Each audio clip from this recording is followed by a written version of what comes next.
कि जो कॉमर्स की स्ट्रीम है उसके अंदर अकाउंटेंसी का जो सब्जेक्ट है, जिसको प्यार से हम अकाउंटिंग बोल देते हैं, अकाउंट्स का सब्जेक्ट बोल देते हैं, अकाउंटेंसी बोलते हैं, ये सब्जेक्ट बहुत ज़्यादा इंपॉर्टेंट है। ये सब्जेक्ट जितना ज़्यादा स्कोरिंग है, जितना ज़्यादा इंपॉर्टेंट है, उतना ही ज़्यादा ये इजी भी है। हेलो बच्चों, कैसे हो आप सब लोग? उम्मीद है आप सभी बच्चे बहुत बढ़िया होंगे और एकदम मजे में होंगे। तो बच्चों, उदय क्लास 11th कॉमर्स के अंदर आप सभी का स्वागत है। और आप सभी बच्चे जो अभी अभी 10वीं क्लास को क्लियर करके पास करके क्लास 11th कॉमर्स की जर्नी को शुरू करने वाले हैं, उन सभी को हम यहां पर वेलकम कर रहे हैं अपने इस नए सब्जेक्ट के इंट्रोडक्शन में। और यहां पर मैं आपको बता दूं, मेरा नाम है सीए मनीष महाजन और मैं आपको पढ़ाने वाला हूं अकाउंटेंसी का सब्जेक्ट। जी हां, अकाउंटेंसी का सब्जेक्ट। एंड इसको शुरू करने से पहले आपको एक बहुत क्लैरिटी के साथ बता देता हूं कि जो कॉमर्स की स्ट्रीम है उसके अंदर अकाउंटेंसी का जो सब्जेक्ट है, जिसको प्यार से हम अकाउंटिंग बोल देते हैं, अकाउंट्स का सब्जेक्ट बोल देते हैं, अकाउंटेंसी बोलते हैं, ये सब्जेक्ट बहुत ज्यादा इंपॉर्टेंट है क्योंकि ये एक बैकबोन है पूरे कॉमर्स फील्ड की।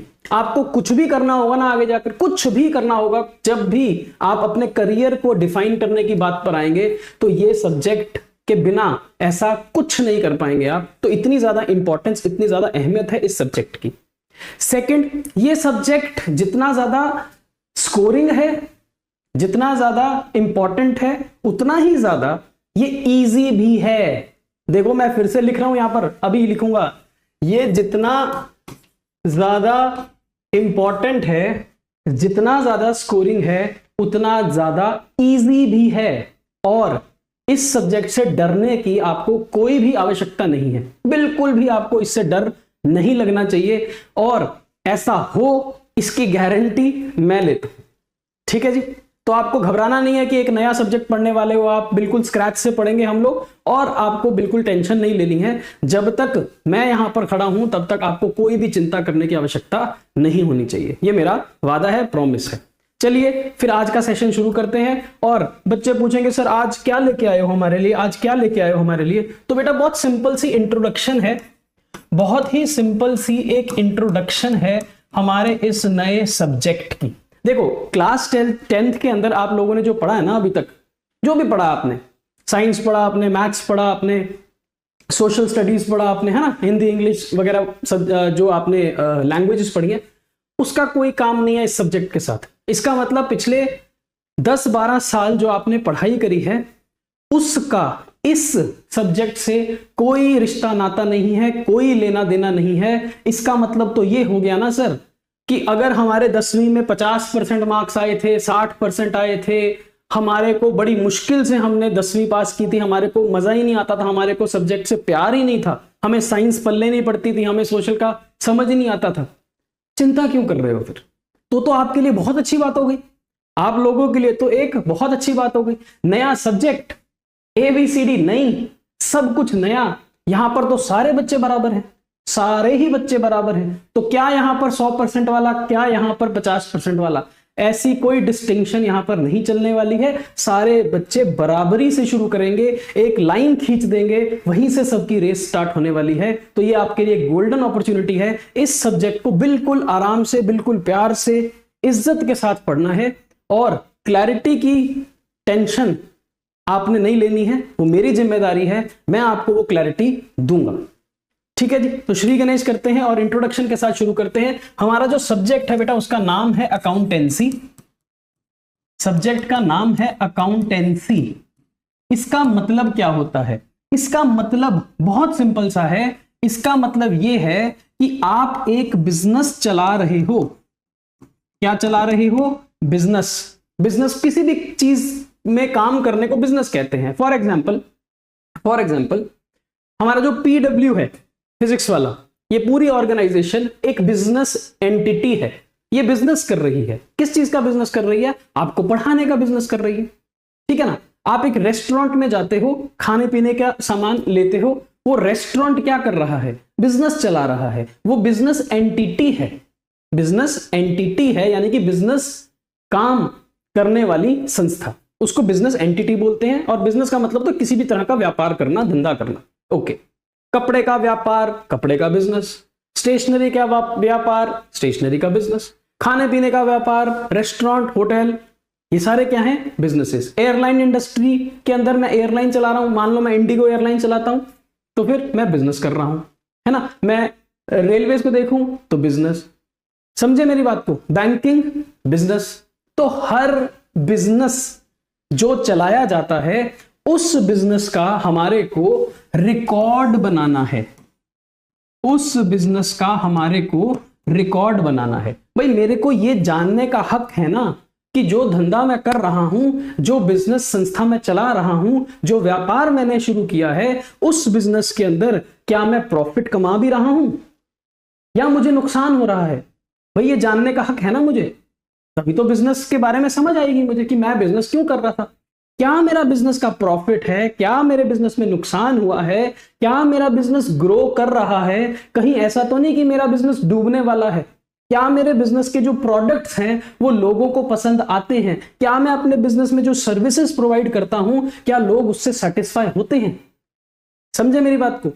तो ये जो बिजनेस का हिसाब किताब करना है, ये जो बिजनेस का रिकॉर्ड मेंटेन करना है, इसी हिसाब को हम अकाउंटेंसी का सब्जेक्ट बोल देते हैं। आप कैसे पता करोगे कि जो बिजनेस आप चला रहे थे उस बिजनेस में आपको कितना नफा हुआ, कितना नुकसान हुआ, कितना प्रॉफिट हुआ, कितना लॉस हुआ, आपने किससे कितने पैसे लेने हैं, आपने किसको कितने पैसे देने हैं। समझे मेरी बात को? ये कौन बताएगा आपको? इस सारी इंफॉर्मेशन को इकट्ठा करना, इस सारी इंफॉर्मेशन को प्रोसेस करना, यही तो काम है अकाउंटेंसी सब्जेक्ट का। तो अकाउंटेंसी सब्जेक्ट किसी भी बिजनेस के रिकॉर्ड्स बनाती है, हिसाब किताब रखती है और बिजनेसमैन को यह बताने में सक्षम हो जाती है कि भैया तूने, तेरा जो बिजनेस चल रहा है वो प्रॉफिट में चल रहा है या नुकसान में चल रहा है, ग्रो करेगा या डूबने वाला है। समझे? ओके। तो अकाउंटेंसी एक सब्जेक्ट है जो हमारे को ये नॉलेज देगा, कि किसी भी बिजनेस का हिसाब किताब कैसे मेंटेन करना है, किसी भी बिजनेस का रिकॉर्ड कैसे बनाना है। यही इंफॉर्मेशन, यही नॉलेज को हम सब्जेक्ट ऑफ अकाउंटेंसी बोलते हैं, सब्जेक्ट ऑफ अकाउंटेंसी बोलते हैं। और ये जो काम, ये जो हिसाब किताब, ये जो रिकॉर्ड बनाने का काम है, ये काम करेगा कौन? कोई तो व्यक्ति करेगा। हां सर, कोई तो व्यक्ति करेगा। उस व्यक्ति को हम क्या बोलते हैं? अकाउंटेंट बोलते हैं। क्या बोलते हैं जी? अकाउंटेंट बोलते हैं। इसका मतलब अगर मान लो फिजिक्स वाला जो बिजनेस है, जो कंपनी है, उसका हिसाब किताब मैं रख रहा हूं, मैं फिजिक्स वाला का अगर हिसाब किताब रख रहा हूं तो मैं फिजिक्स वाला का अकाउंटेंट हूं और मैं फिजिक्स वाला की अकाउंटिंग की जिम्मेदारी रखता हूं। समझे मेरी बात को? ओके। तो अकाउंटेंट कौन होता है? अकाउंटेंट वो व्यक्ति होता है जो बिजनेस का हिसाब किताब रखता है, उसको अकाउंटेंट बोलते हैं। वो हिसाब किताब कैसे रख पाएगा? क्या तौर तरीके होंगे? हिसाब किताब को रखने के लिए उसको कौन कौन सी इंफॉर्मेशन चाहिए, उसको कौन सी नॉलेज चाहिए, उसके पास क्या स्किल होनी चाहिए, उसको किस तरह से हिसाब किताब रखना है, उसको अकाउंटेंसी का सब्जेक्ट पढ़ना पड़ेगा, तब जाकर वो एक अकाउंटेंट बनेगा। ओके, सही है सर। और ये जो हिसाब किताब होता है, इस प्रोसेस को अकाउंटिंग प्रोसेस बोलते हैं। ओ माय गॉड सर, आपने तो पहले ही धमाका कर दिया। आपने तो हमारे को 3 शब्दों के हेर फेर में उलझा दिया सर।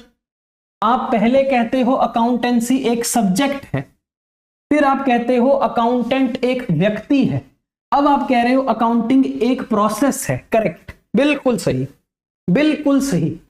अकाउंटेंट एक व्यक्ति है जो किसी भी बिजनेस की हिसाब किताब रखेगा, रिकॉर्ड बनाएगा। रिकॉर्ड बनाने के लिए जो भी उसको स्किल चाहिए, जो भी उसको दिमाग चाहिए, जो भी उसको प्रोसेस लगानी पड़ेगी, जो भी उसको इंफॉर्मेशन चाहिए, जो उसको नॉलेज चाहिए, हिसाब मेंटेन करने के लिए जो उसको ज्ञान चाहिए, वो ज्ञान अकाउंटेंसी के सब्जेक्ट को पढ़कर मिलेगा। और ये जो हिसाब किताब रखने का प्रोसेस होगा, कैसे कैसे वो हर हिसाब को मेंटेन करता चला जाएगा, उस प्रोसेस को अकाउंटिंग का प्रोसेस बोलते हैं। तो मैं एक अकाउंटेंट बनूंगा अकाउंटेंसी सब्जेक्ट को पढ़कर, और किसी भी बिजनेस की अकाउंटिंग कर सकूंगा। यह है अकाउंटिंग की जर्नी, यह है अकाउंटेंसी का वर्ल्ड। एंड वेलकम है आप सभी का इस दुनिया के अंदर। ठीक है सर, ओके।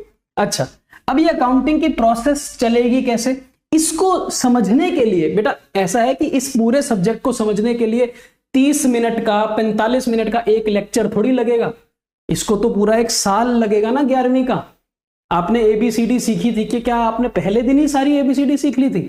क्या आपने सारे शब्द बनाने सीख लिए थे? A for Apple, B for ball. क्या आपने सेंटेंसेस भी बनाने एक ही दिन में सीख लिए थे? नहीं ना भाई, आपने धीरे धीरे कदम बढ़ाया था, धीरे धीरे ABCD सीखनी शुरू करी थी। आज आप शुरुआत कर रहे हो, लेकिन ये अंत नहीं है, ये अंत नहीं है, ये तो अभी यहां से आगाज है, शुरुआत है। धीरे धीरे सब समझते चले जाओगे।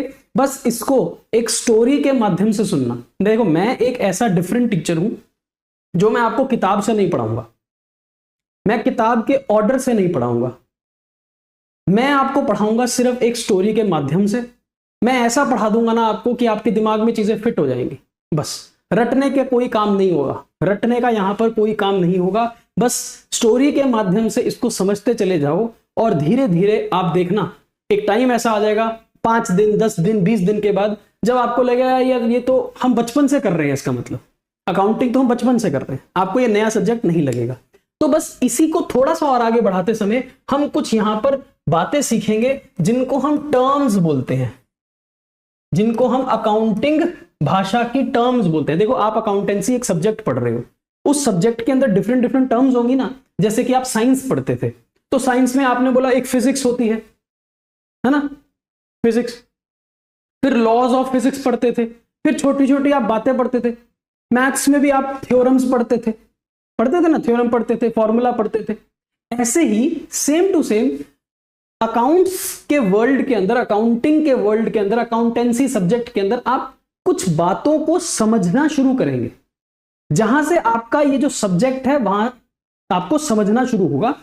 जिसके अंदर पहली चीज आती है टर्म्स रिलेटेड टू अकाउंटेंसी। और ये बहुत सारी टर्म्स हैं, ऐसा नहीं है कि ये कोई 2 4 5 टर्म्स हैं, 30 टर्म्स 40 50 टर्म्स होंगी, और हर टर्म का एक रेलिवेंस होगा, हर टर्म की एक इंपॉर्टेंस होगी, जो धीरे धीरे आप समझते चले जाओगे तो आपको ये सब्जेक्ट फेमिलियर होना शुरू हो जाएगा। सबसे पहले इसके अंदर एक टर्म आती है जिसको हम बोलते हैं ट्रांजैक्शन, जिसको हम क्या बोलते हैं? ट्रांजैक्शन। अब ट्रांजैक्शन का मतलब क्या होता है? ट्रांजैक्शन का मतलब होता है किसी भी प्रकार का लेन देन। मैं यहां पर लिख दूं, किसी भी प्रकार का लेन देन, किसी भी प्रकार का लेन देन जो दो व्यक्तियों के बीच में होता है। तो एक व्यक्ति है ए, एक व्यक्ति है बी, ए और बी आपस में डीलिंग कर रहे हैं, ए और बी आपस में कोई लेन देन कर रहे हैं। सर हमें तो बात ही नहीं समझ आ रही लेन देन की। बेटा बड़ा सिंपल सा काम है। ए ने बी को सामान बेचा, तो ए सेल गुड्स टू बी। भाई ए ने अपनी दुकान में से बी को सामान बेचा, तो ए है सेलर, बी है बायर। ए अलग व्यक्ति है, बी एक अलग व्यक्ति है। ए ने बी को अभी सामान बेचा, ठीक है जी। इसके बदले बी ने ए को कैश पे कर दिया, कैश पे कर दिया। तो ए ने बी को सामान बेचा, बी ने ए को कैश दिया। ए ने बी को सामान बेचा, बी ने ए को कैश दिया।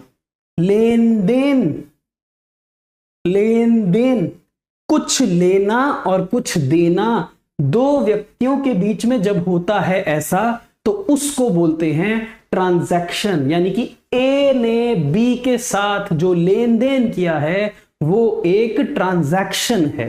क्या है वो? एक ट्रांजैक्शन। और आपको खुशी होगी ये जानकर कि ये कोई नया शब्द नहीं है आपके लिए, ये बहुत पुराना शब्द है आपके लिए। आप रोजमर्रा की जिंदगी में इस वर्ड का इस्तेमाल करते आए हो। देखो ना, आप एटीएम में जाते हो, है ना, पापा ने आपको एटीएम का कार्ड दिया, जा बेटा जा, जी ले जिंदगी, ये पकड़ एटीएम का कार्ड, जा एटीएम मशीन के पास, डाल इसके अंदर एटीएम का कार्ड, लगा इसके अंदर पिन और निकाल ले 5,000 रुपए, निकाल ले। आप फटाफट अपनी साइकिल उठाई, आप निकल गए पापा का एटीएम लेके। ओ भाई साहब, आज तो मजे आएंगे, 5,000 रुपए निकालेंगे। आपने एटीएम के अंदर कार्ड डाला, एटीएम में पिन डाला, आपने पैसे निकालने के लिए कोशिश करी, लेकिन वहां पर लिख के आ गया ट्रांजैक्शन फेल्ड। मोए मोए हो गया, मोए मोए, ट्रांजैक्शन फेल्ड, ट्रांजैक्शन। क्योंकि आप जो करने चले थे, आप बैंक के साथ ट्रांजैक्शन करने चले थे। आप बैंक एक व्यक्ति है, आप एक व्यक्ति हो, दो व्यक्तियों के बीच में लेन देन होने वाला था, लेकिन वो लेन देन फेल हो गया। उसी लेन देन को तो ट्रांजैक्शन बोलते हैं। समझे? सर आपने गलत एग्जांपल दिया, आपको ये देना चाहिए था। आपने 5,000 रुपए निकालने के लिए एटीएम में कार्ड डाला, पिन डाला, 5,000 रुपए आए, ट्रांजैक्शन सक्सेसफुल, तो हमें समझ आता। फिर यही 5,000 हम रुपए लेके ऐश करते, घूमते फिरते, पैसे खर्च करते, है ना, चीजें खरीदते, जूता कपड़ा सब कुछ खरीद लेते, तो हम बहुत सारी इन पैसों से ट्रांजैक्शंस भी कर सकते थे। हाँ, ये भी कर सकते थे, लेकिन ये सपनों की बात है। हकीकत तो ये थी कि वो ट्रांजैक्शन फेल हो गई थी।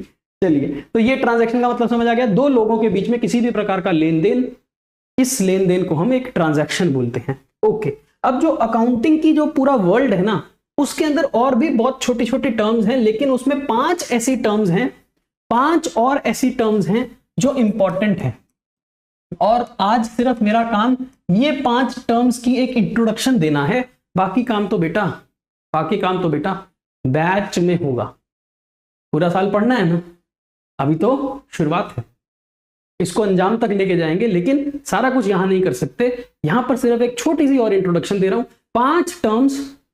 5 ऐसी टर्म्स जो आपको अकाउंटिंग को समझने में मदद देंगी, और इसके बियॉन्ड अकाउंटिंग है ही नहीं। ये जो मैं 5 यहां पर शब्द लिखूंगा, इन 5 शब्दों के बियॉन्ड अकाउंटिंग है ही नहीं। ये 5 शब्द सीख लिए, ये 5 वर्ड समझ लिए, सारी अकाउंटिंग समा जाएगी। इन्हीं शब्दों का खेल है और कुछ नहीं है। ठीक है? हाँ सर, खेल शुरू किया जाए। तो इस 5 टर्म्स में से सबसे पहली एक जो टर्म आती है वो है एसेट। वो है एसेट। एसेट क्या होता है? एसेट क्या होता है? एसेट होता है एक रिसोर्स। एसेट होता है एक रिसोर्स, यानी कि एक ऐसी चीज जिसका आप इस्तेमाल करते हो, used by business to earn income और प्रॉफिट। कोई भी रिसोर्स, कोई भी चीज, कोई भी वस्तु विशेष जिसका आप इस्तेमाल करते हो अपने बिजनेस के अंदर, उसको इस्तेमाल करने से आप किसी प्रकार की कमाई करते हो, किसी प्रकार का प्रॉफिट जनरेट करते हो, उस रिसोर्स को हम एक एसेट बोलते हैं। फॉर एग्जाम्पल, मैं तुम्हें पढ़ा रहा हूं, तो मैं क्या कर रहा हूं? पढ़ाने का बिजनेस कर रहा हूं। मैं पढ़ाने का बिजनेस कर रहा हूं, मैं एक कोचिंग इंस्टीट्यूट चला रहा हूं, तो कोचिंग मेरे लिए एक बिजनेस है। ठीक है?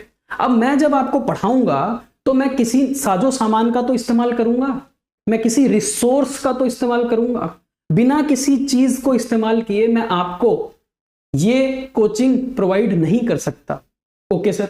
सर आपने ऐसी कौन सी रिसोर्स, कौन सी वस्तु इस्तेमाल की है अपने बिजनेस में जिसको आप एसेट बोलोगे? हाँ बेटा, ये देखो मैंने क्या इस्तेमाल किया है। सबसे पहले मैंने इस्तेमाल किया है एक कैमरा, किया ना, जिस कैमरे के थ्रू आपको ये वीडियो जा रही है।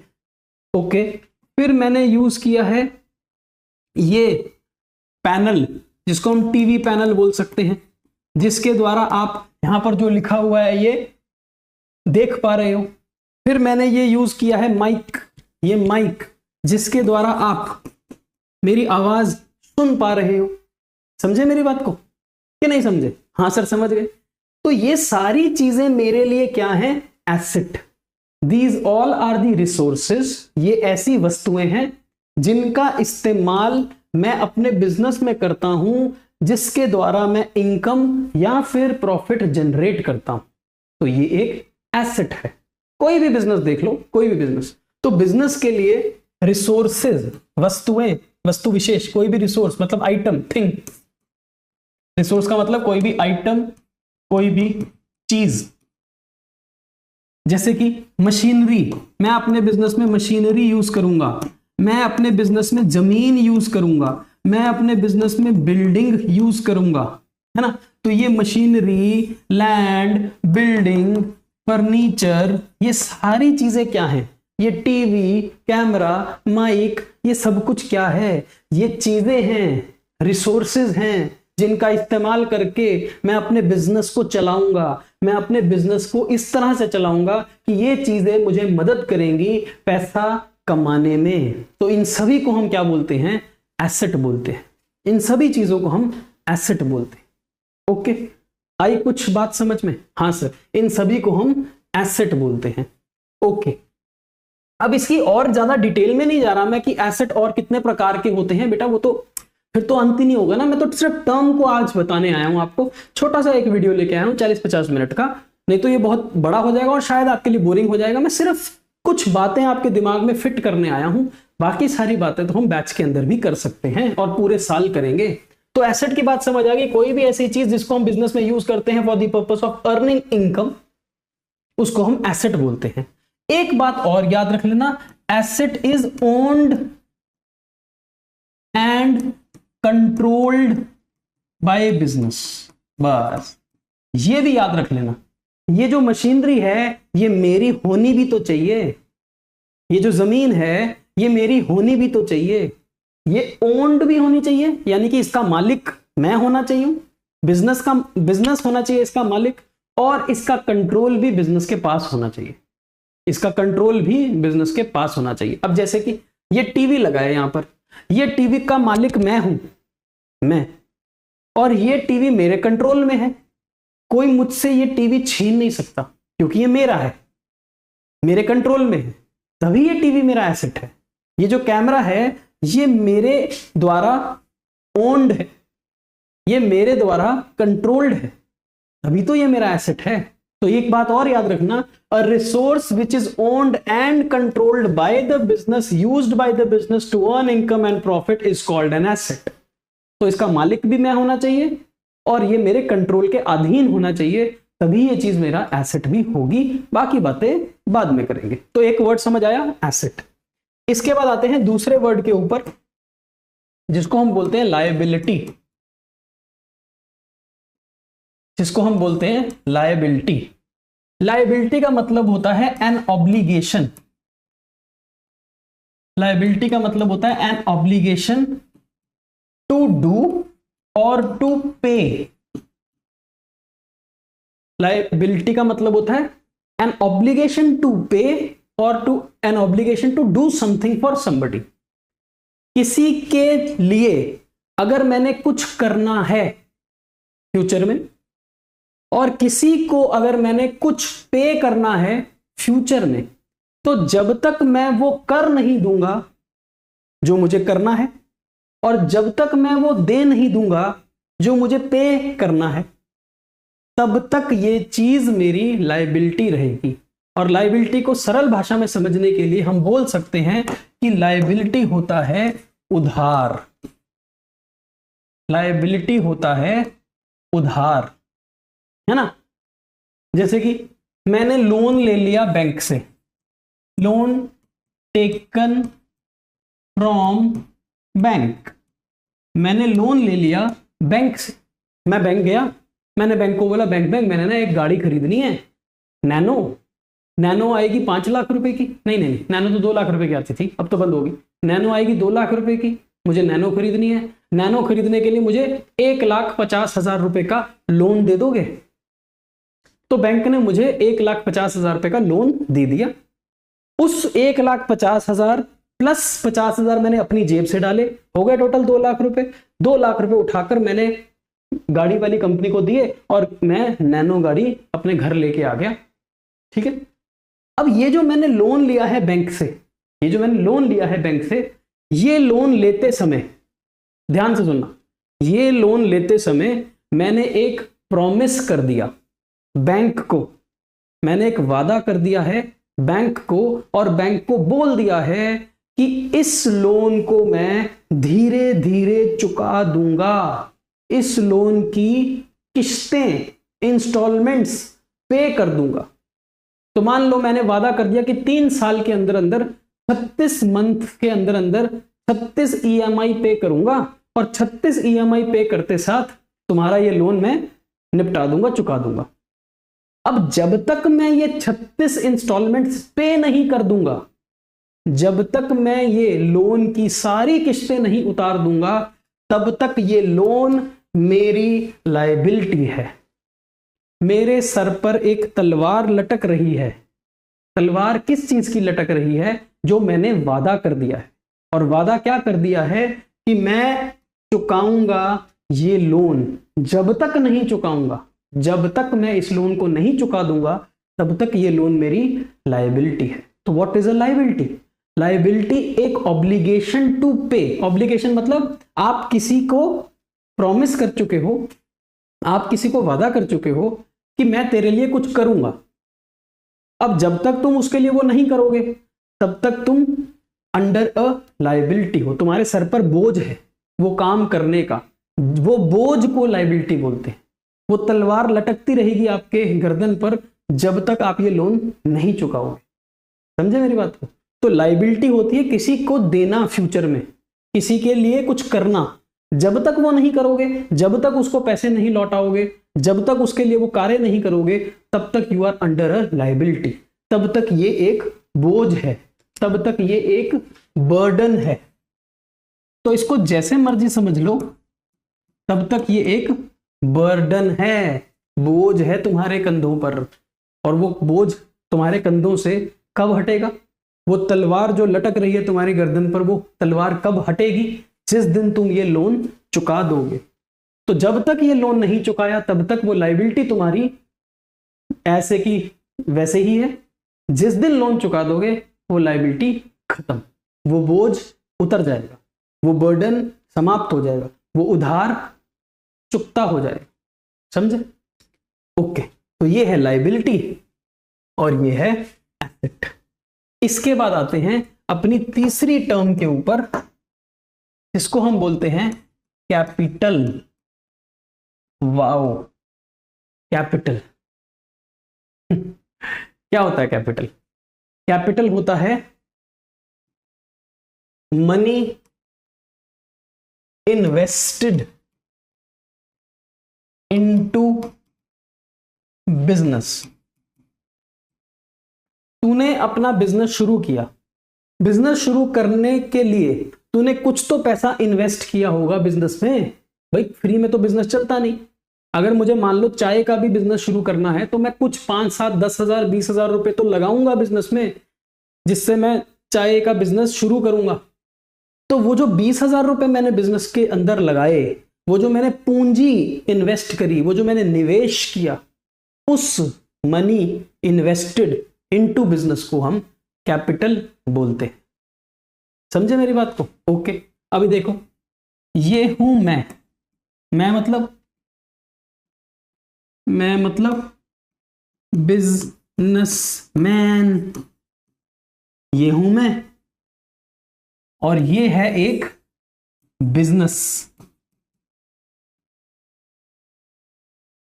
मैं इस बिजनेस को जन्म दूंगा, इस बिजनेस की शुरुआत बिजनेसमैन करेगा। तो इसकी शुरुआत होती कैसे है? इसकी शुरुआत होती है एक आइडिया के साथ।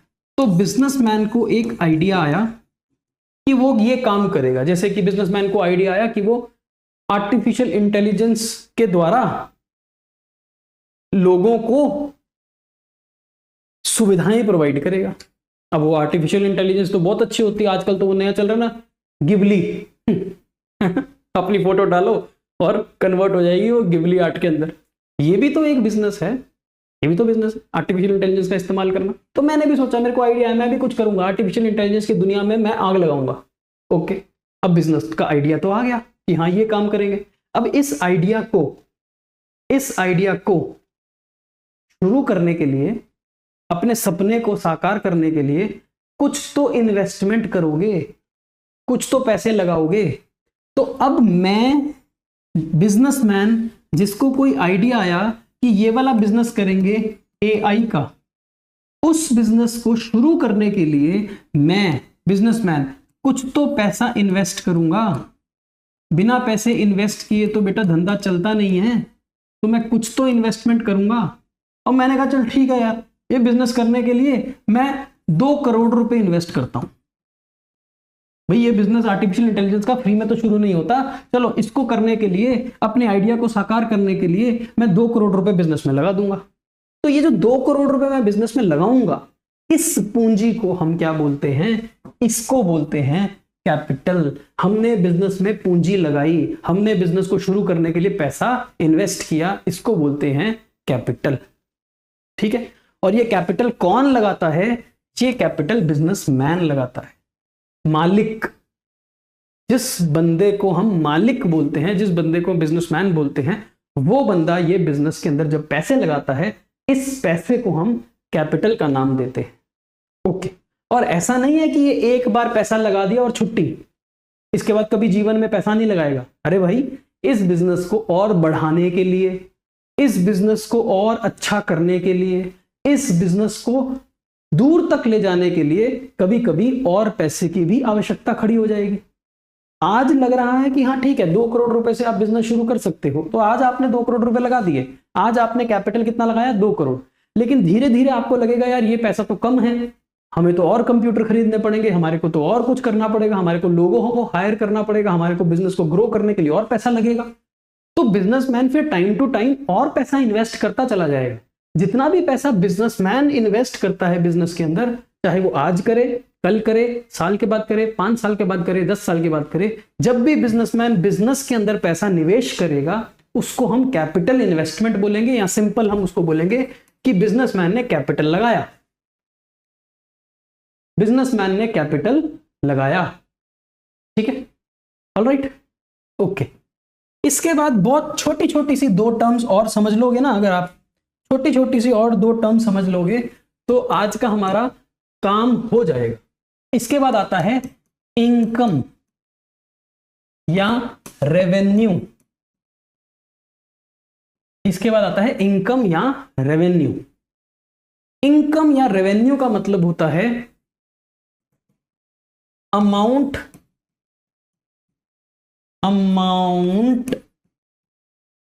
रिसीव्ड फ्रॉम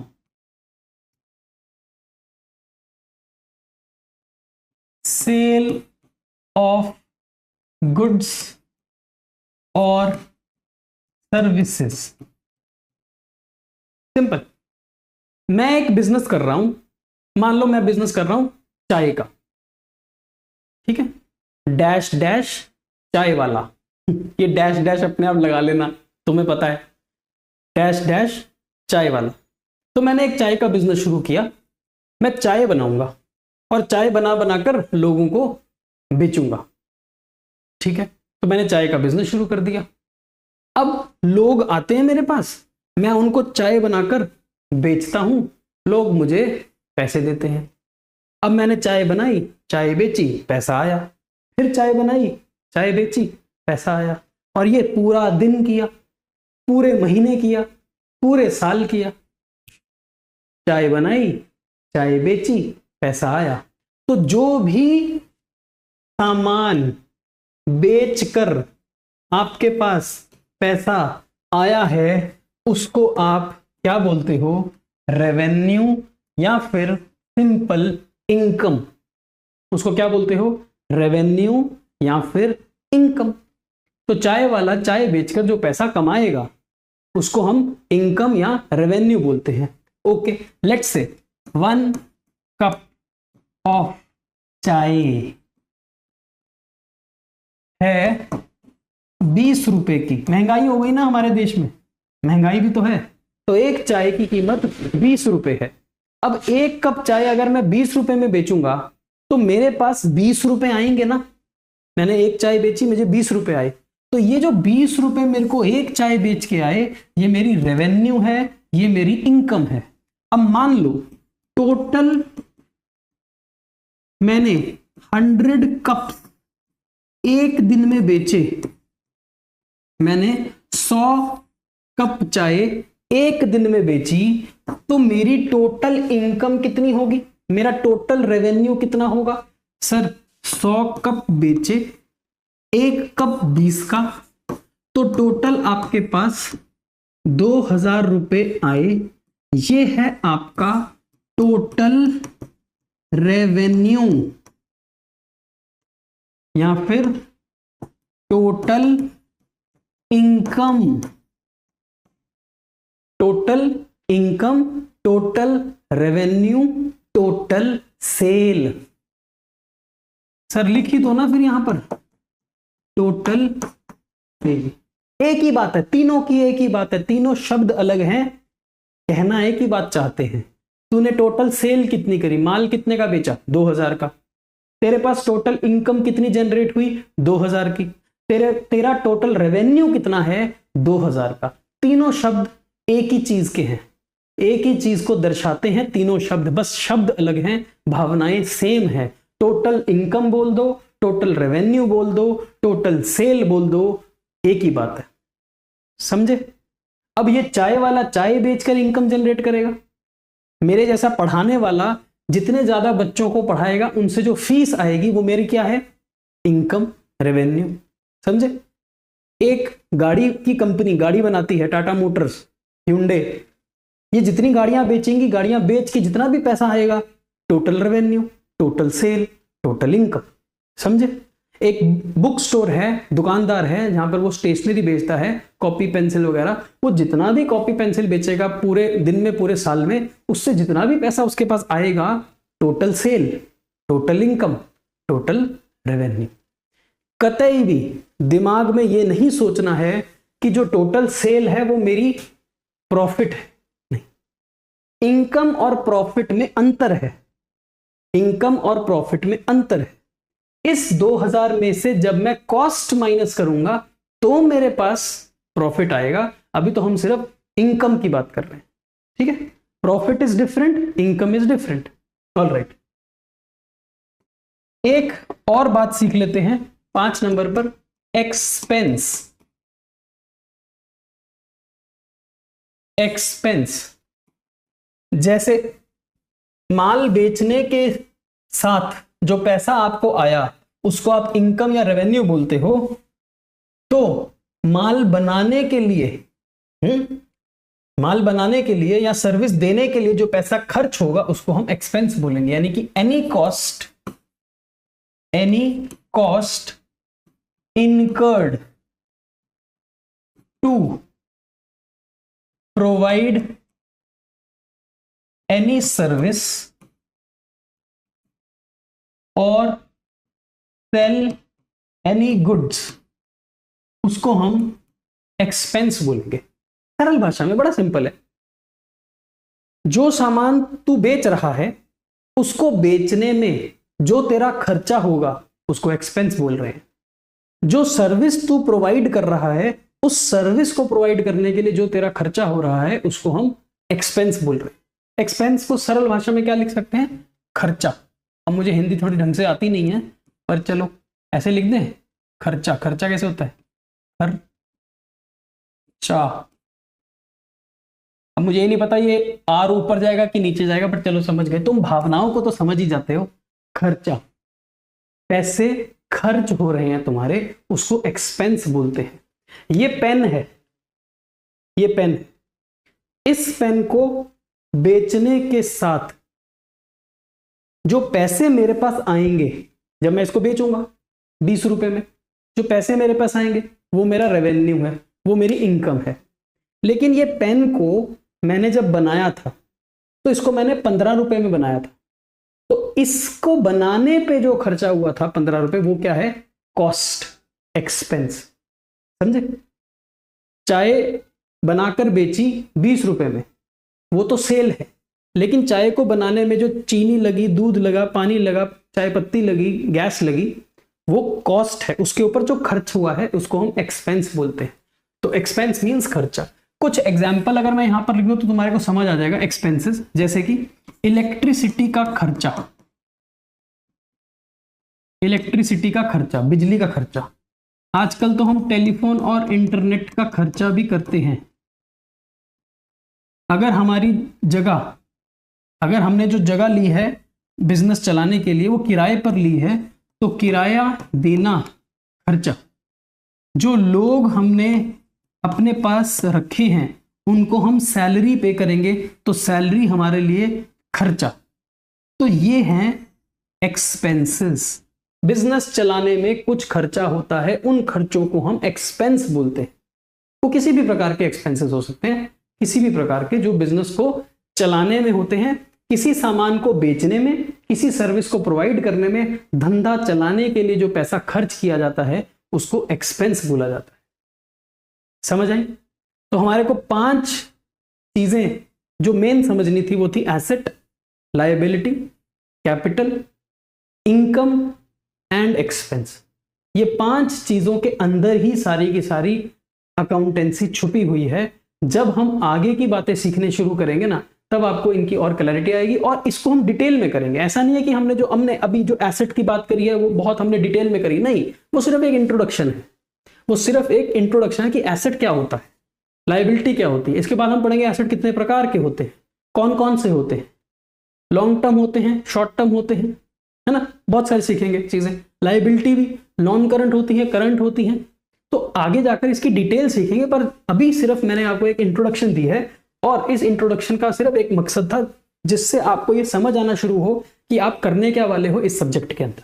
सब्जेक्ट बड़ा इजी है, बहुत सिंपल सब्जेक्ट है, मैं लिख भी देता हूं यहां पर, ताकि कल को अगर मैंने पूरे बैच को पढ़ाते समय एक बार भी बोल दिया ना कि ये मुश्किल है, तो मेरा नाम बदल देना, मुझे याद करा देना। मैं नहीं बोलूंगा, मैं लिखूंगा this subject is very easy to understand. लो जी, लिख ही दिया मैंने। और ये सब्जेक्ट कौन सा है? अकाउंटेंसी। लो, ये मेरे शब्द हो गए।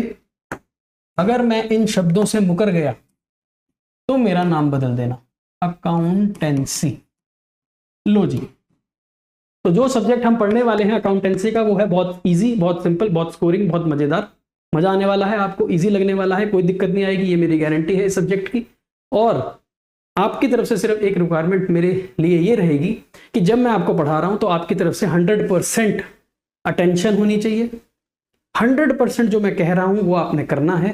उसके अलावा आपको कुछ सोचने की जरूरत नहीं है। मैं जब तक यहां पर खड़ा हूं, आई विल मेक श्योर ये सब्जेक्ट आपको हमेशा इजी लगे, हमेशा स्कोरिंग लगे, हमेशा सिंपल लगे, और इसमें आपको कोई चिंता किसी भी प्रकार की ना हो। ये मेरा प्रॉमिस है आप सभी बच्चों से। तो उदय कॉमर्स क्लास 11th अकाउंटेंसी का सब्जेक्ट हम यहां पर पढ़ने वाले हैं, और आज इसकी एक इंट्रोडक्शन मैंने आपको दे दी है। तो सभी बच्चों का स्वागत है हमारे सेशंस के अंदर, और फटाफट से मिलेंगे आपको हम बहुत जल्द इसी चैनल के ऊपर, इसी सब्जेक्ट को लेकर मैं आपसे मुलाकात करूंगा नेक्स्ट सेशन में। Till then take care and bye.